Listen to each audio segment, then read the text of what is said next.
Marc Thiessen has a few thoughts on this. What else do you want to throw at her, Mark?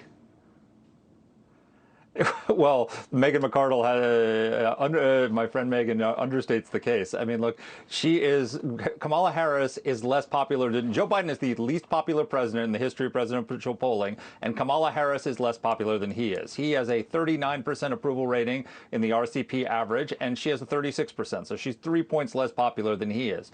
Her own staff hates her, and she can't string a coherent sentence together despite the fact that she doesn't have age as an excuse. So I don't think that nominating Kamala Harris is the Democrats' dream ticket going into the 2024 election. Let me show our viewers the top 9 candidates, all right? Harris, Buttigieg, Newsom, Gavin Newsom out of California, Gretchen Whitmer, Michigan, Amy Klobuchar, Minnesota they have on that list. AOC checks in at number 6, Raphael Warnock, see if he can win his re-election in November, Cory Booker, then Sherrod Brown. But Harris is number 1. She's at the top of the heap. Yeah. Yeah, I mean, just this list in and of itself is an indictment of the Democratic Party. I mean, just ask yourself, why did Democrats nominate Joe Biden in the first place? They spent the entire 2020 primary season looking for an alternative to Biden and couldn't find one who was electable. The reason they chose him is because he was the least worst candidate, the genial, inoffensive centrist who wouldn't scare away moderate voters who didn't like Donald Trump but didn't want socialism. He said, I'm not the socialist. And they came into office, and the reason his approval is falling is because he embraced socialism, because he abandoned his promise to be a moderate centrist uniter and spent like a drunken sailor. And so that's why he's collapsing. And so if you look at the list, what do you have? You have the also-rans from before who were passed over in favor of Joe Biden. You got Kamala Harris, who, as I said, is less popular. Gavin Newsom, the governor of a state that has a shortage of U-Haul trucks because so many people are leaving his state.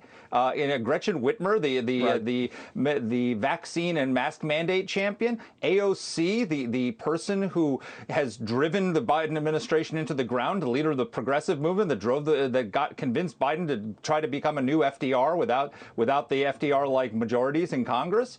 I mean, all of these people are worse choices than Biden. It just shows what a problem the Democrats have. I'm going to get to this other topic because Ron Johnson's in a re-election campaign of his own in the state of Wisconsin, a senator there. And over the weekend, he was hot on fire about the FBI. This goes back to the laptop story, Hunter Biden. Just have a listen to what Senator Johnson had to say.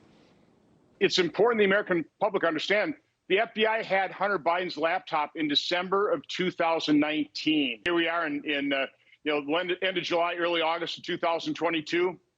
What have they done with it? So no, you can't trust this Department of Justice and FBI to get to the bottom of this. Yeah, I mean, he's felt this way for a long time, and apparently, I mean, if you listen to Johnson, people are coming to him and Grassley, Senator Grassley, and giving them information. Mark, go.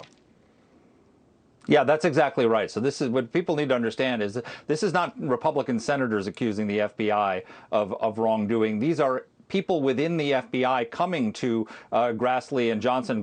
Chuck Grassley, for people who don't know, he's the nonpartisan champion of whistleblowers from left or right. If everybody in the government knows, if you see wrongdoing, you can bring it to Chuck Grassley, and number one, he'll protect you, and number two, he'll get to the bottom of it. And what happened was a bunch of whistleblowers, including, they say, senior FBI officials who are concerned with this, came to them with evidence that they were trying to shut down the Hunter Biden investigation by declaring that information that had been proven credible was in fact Russian disinformation, and then they tried to undermine their investigation by giving them a briefing and then leaking it to the media saying that they were pursuing leads that were Russian disinformation. We now know it wasn't Russian disinformation. So this is coming from inside the FBI by patriotic people within the FBI who are concerned about the direction of their agency and the credibility of their agency. It's not a Republican or a conservative attack on the FBI.